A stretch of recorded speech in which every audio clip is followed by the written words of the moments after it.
The grand ballroom of the Westridge Hotel glittered with crystal chandeliers and the whispered judgments of high society. Tonight was supposed to be Evelyn Hart's public humiliation, carefully orchestrated by the very people who had once claimed to love her. Instead, it would become the stage for her most spectacular reversal of fortune. 3 years ago, Evelyn had been the laughingstock of elite circles when her engagement to Marcus Ashford, heir to the Ashford Empire, had ended in spectacular fashion. The rumors had spread like wildfire through their world. She had been unfaithful, unstable, mentally unfit. Marcus had made sure everyone believed his carefully constructed narrative. The wedding invitations had already been sent when he publicly denounced her, claiming he had discovered her affair with his own cousin. The scandal had destroyed her. Her family, embarrassed by the disgrace, had distanced themselves. Her friends had evaporated overnight. Even her career as a rising architect had crumbled when clients began withdrawing their projects, unwilling to associate with someone so publicly shamed. Evelyn had disappeared from their world entirely, and everyone assumed she had fled in humiliation, perhaps to some remote corner where her shame wouldn't follow. They had no idea what she had actually been doing.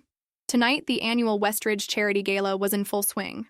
It was the event of the season where the city's wealthiest and most powerful gathered to see and be seen, to make deals and destroy reputations with equal enthusiasm. Marcus Ashford stood near the bar, surrounded by admirers, his hand possessively wrapped around the waist of his fiancée, Natalie Chen. She wore the same engagement ring that had once belonged to Evelyn, though Marcus had conveniently forgotten to mention that detail. "I heard she lost her mind completely," one woman whispered loudly enough to be overheard. "My cousin saw her leaving the city 3 years ago, looking absolutely deranged." "Poor thing," another added with false sympathy. Though really, what did she expect? Marcus Ashford could have anyone. She should have known better than to throw it all away for a sordid affair. Marcus smiled, accepting the implicit compliment. He had crafted this narrative masterfully, and it had served him well. No one questioned his version of events. No one had ever asked for Evelyn's side of the story. The orchestra struck up a new melody, and the crowd shifted and swirled across the marble floors.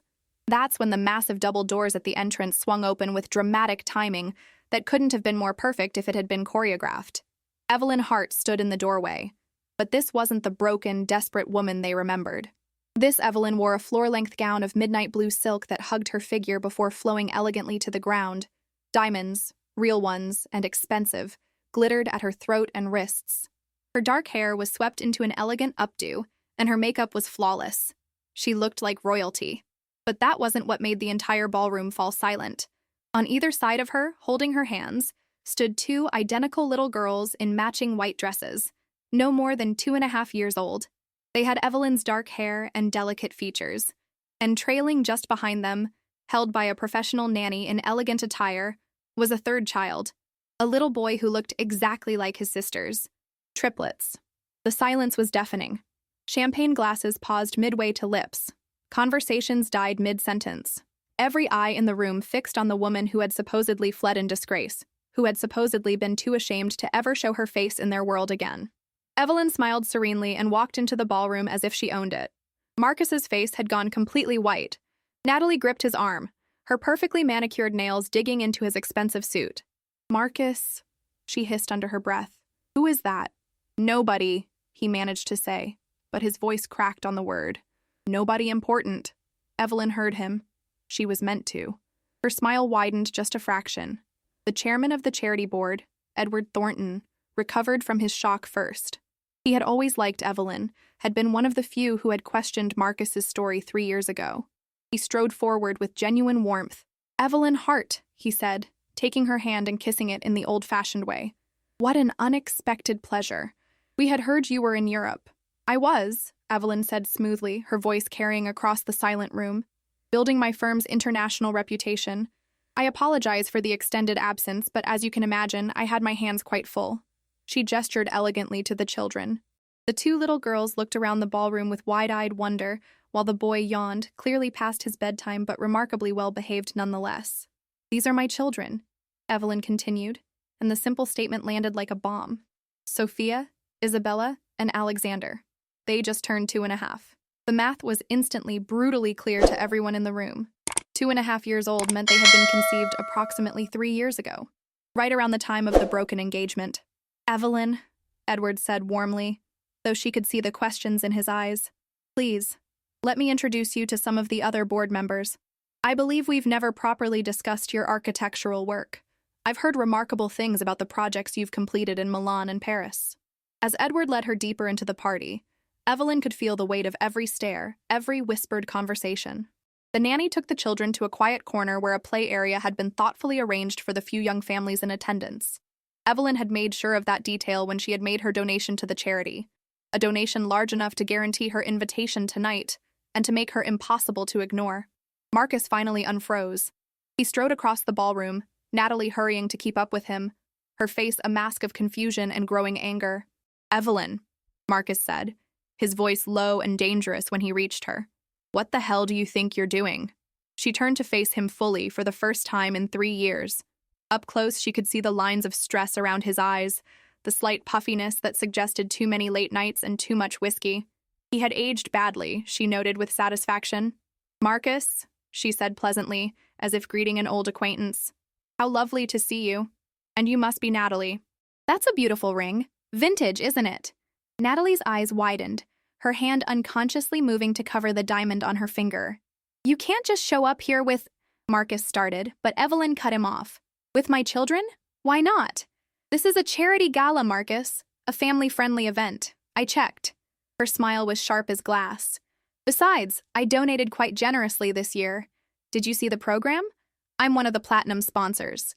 Marcus's jaw clenched. "Where did you get that kind of money?" "I earned it," Evelyn said simply. "You remember I'm an architect, don't you? Or did you assume that when you destroyed my reputation here, I would simply cease to exist?"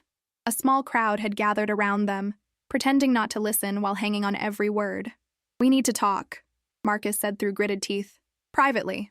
"I don't think so," Evelyn replied calmly. "I've found that private conversations with you tend to be rather one-sided. And besides, I have nothing to hide, unlike some people." Edward Thornton rejoined them, oblivious to the tension, or perhaps not oblivious at all. "Evelyn, you must tell us about the sustainability project in Copenhagen. I heard you won the international competition?" "I did," Evelyn confirmed, turning her attention fully away from Marcus as if he no longer existed. It was a challenging brief. They wanted a completely carbon-neutral residential complex that would also serve as a community center. The integration of green spaces with urban living was the key innovation. As she spoke, describing the technical aspects of her work with clear expertise and passion, more people drifted over to listen. These were people who appreciated innovation, who valued success. Evelyn's accomplishments spoke louder than any scandal could. Marcus stood frozen, watching his ex-fiancée command the room with an authority she had never possessed before. This wasn't the uncertain young woman he had molded and manipulated. This was someone entirely new, someone who had clearly thrived without him. "Excuse me," a woman's voice cut through the architectural discussion. It was Cynthia Ashford, Marcus's mother, her face rigid with barely controlled fury. "I think we deserve some answers, Evelyn." "Those children are mine," Evelyn finished smoothly. "Is there a question in there somewhere, Cynthia?" "Their father," Cynthia hissed. "Who is their father?" The ballroom held its collective breath. This was the question everyone wanted answered. Evelyn took a slow sip of her champagne, letting the tension build. When she finally spoke, her voice was clear and steady. "I believe Marcus has some very strong opinions on that subject," she said, her eyes meeting his directly. "Don't you, Marcus? Didn't you spend 3 years telling everyone who would listen about my supposed affair? About my moral failings? About how I betrayed you?" Marcus's face turned from white to red. "That's not— You can't— Can't what?" Evelyn's voice remained pleasant, but there was steel underneath. "Can't tell the truth? Can't share my side of the story after you've had 3 years to spin yours?" She turned to address the crowd that had now fully encircled them. 3 years ago, I was engaged to Marcus Ashford. I was young, naive, and desperately in love. I thought we were building a life together. But what I didn't know was that Marcus had been having an affair for nearly our entire engagement. Gasps rippled through the crowd. Natalie's face went pale. "That's a lie," Marcus sputtered, but his voice lacked conviction. "Is it?" Evelyn reached into her elegant clutch and pulled out her phone. "Because I have emails, Marcus, text messages, photos, all time-stamped, all authenticated by a very expensive legal team. Would you like me to share them with everyone here?" "You're insane," Marcus said, but he took a step backward. "Am I? Because that's what you told everyone, wasn't it? That I was unstable, that I was having an affair with your cousin Thomas. She laughed, and there was real amusement in the sound. Poor Thomas. He's gay, Marcus. He's been with his partner David for 8 years. Everyone in your family knows it, even if they pretend not to. Using him as your scapegoat was particularly cruel. Someone in the crowd gasped. Others began whispering furiously. The truth, Evelyn continued, her voice growing stronger, is that Marcus discovered I was pregnant. Not with triplets, we didn't know that yet, but pregnant nonetheless. And he panicked, because having a child would have complicated his plans with Natalie. All eyes swiveled to Marcus's current fiancée, who looked like she might be sick. We'd been together for 18 months, Natalie whispered, the truth dawning on her face. You told me you'd just ended things with her. You said she was obsessed with you, that she wouldn't let go. Natalie, don't listen to her, Marcus said desperately. But Evelyn wasn't finished. He gave me an ultimatum. Terminate the pregnancy, or he would destroy my reputation so thoroughly that I would never work in this city again. When I refused, he did exactly that. He spread rumors about my infidelity, my mental health. He had his family use their influence to ensure I couldn't get work. He even called my parents and told them I was having a breakdown, that I might be dangerous. That's enough, Marcus growled. Is it? Evelyn's voice was ice now. You decided it was enough when you were done destroying me, Marcus. I'm just telling the other side of the story. The side no one asked about because they were too busy believing yours. Edward Thornton's face had darkened with anger. Is this true, Ashford? Of course not, Marcus said, but his voice was weak. She's clearly unstable. This is exactly the kind of behavior. I have evidence, Evelyn said simply. She looked around at the crowd. I didn't come here tonight for revenge. I came because I wanted to show everyone that I survived. That I built a life, a career, a family. That the woman Marcus tried to erase actually thrived without him. She gestured toward where her children played quietly with their nanny. Those beautiful children saved me. When I found out I was carrying triplets, I was terrified. I was alone, broke, and blacklisted. But I was also determined. I moved to London, started over, built my firm from nothing. Every building I designed, every award I won, every success I achieved, I did it all while raising 3 babies on my own. Tears glittered in her eyes now, but they weren't tears of shame or pain. They were tears of pride. I came tonight because this charity supports single mothers facing exactly the situation I faced. Women who have been abandoned, abused, or dismissed. Women who have been told they're not enough, that they can't survive, that they should just give up. And I wanted them to know that you can survive. You can thrive. You can build something beautiful out of the ruins someone else created. The applause started slowly, with one person, then another, then another. Within moments, the entire ballroom was clapping. Some people were openly crying. Edward Thornton was shaking his head in disgust as he looked at Marcus. You need to leave, Edward said firmly to Marcus. You and your family are no longer welcome at this event.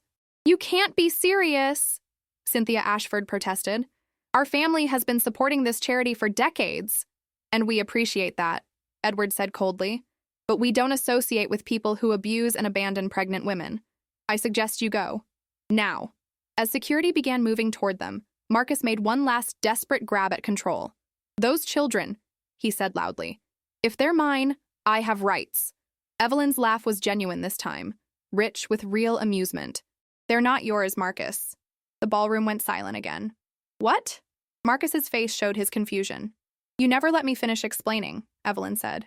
Yes, I was pregnant when you broke our engagement, but those children? She gestured to the triplets. They're not yours. The confusion on Marcus's face would have been comical if the situation weren't so serious. After you destroyed my life, I left the city. I was devastated, pregnant, and alone. I lost the baby 3 weeks later. The stress, the trauma, it was too much. Her voice caught for a moment, genuine grief flickering across her face. I thought that was the end of everything. She took a breath, composing herself. But then I met someone kind and successful and completely unimpressed by all the social games people like you play. Someone who loved me for who I was, not who my family was or what connections I could provide. We fell in love, we married, and we were blessed with Sophia, Isabella, and Alexander. She pulled out her phone again and showed a photo. Evelyn in a wedding dress, standing next to a distinguished-looking man with kind eyes and graying temples. This is my husband, Dr. James Montgomery. He's a surgeon, and he was in London on a medical exchange when we met. He knew nothing about my past, about the scandal here. He just knew me, and he chose me. The name Montgomery rippled through the crowd with recognition. The Montgomery family was one of the most respected in medical and philanthropic circles internationally.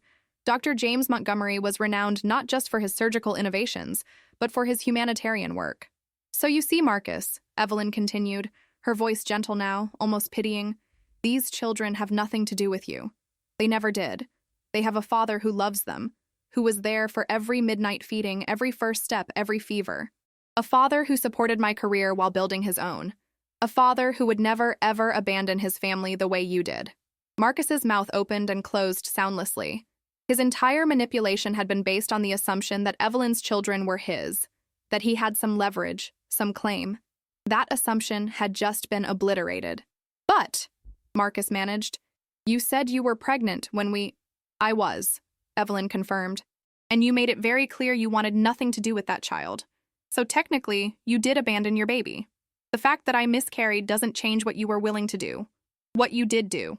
The judgment in the eyes of everyone around them was absolute. This wasn't a case of he said, she said anymore. Marcus had destroyed a pregnant woman's life, and the fact that the pregnancy had ended didn't make his actions any less monstrous. "You planned this," Marcus said, his voice hollow. "This whole thing. You came here to humiliate me."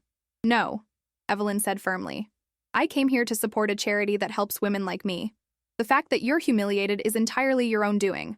I just told the truth. Finally." As security escorted Marcus, Natalie, and Cynthia toward the exit, Evelyn turned back to the crowd. Many of them looked ashamed now, remembering how quickly they had believed Marcus's lies, how readily they had participated in Evelyn's social destruction. "I don't blame anyone here for believing his story," Evelyn said, addressing their unspoken guilt. "Marcus is very good at manipulation. He's had years of practice, and our society is quick to believe the worst about women while giving men the benefit of the doubt. But maybe tonight can be a reminder to all of us to ask more questions, to dig a little deeper, to consider that there might be another side to every story." Edward stepped forward.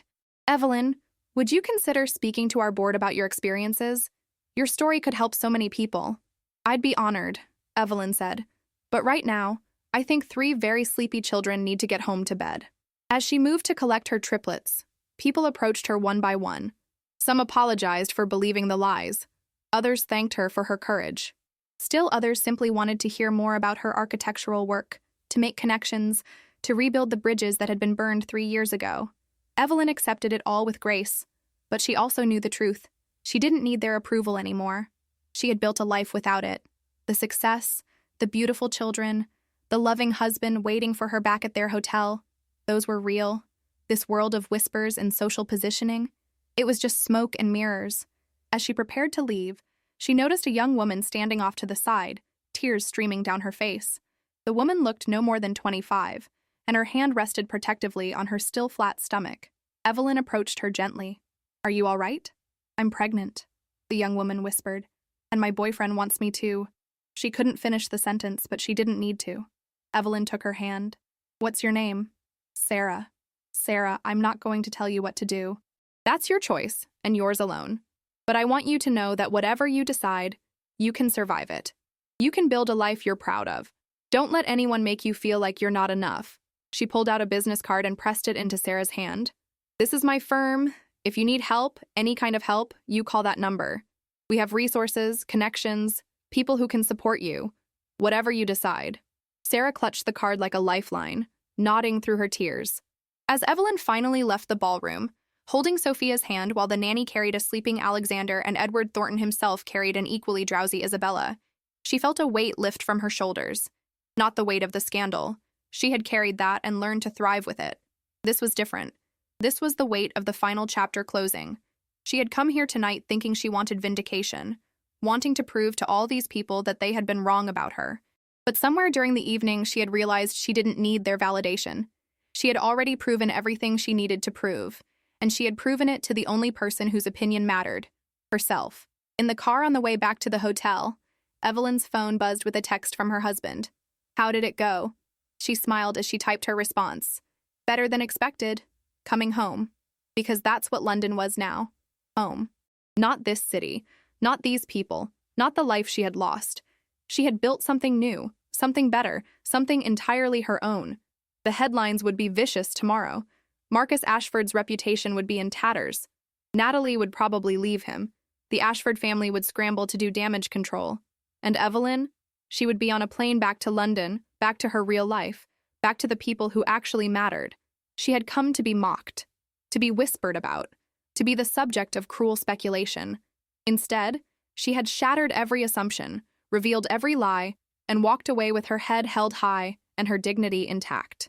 Sometimes, the best revenge isn't revenge at all.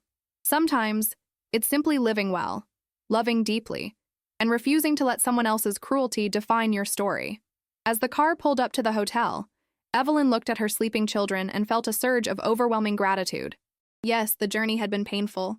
Yes, she had lost things she could never get back. But she had also gained so much more than she could have imagined. She had found herself, and that, she realized, was worth more than any apology Marcus Ashford could ever offer.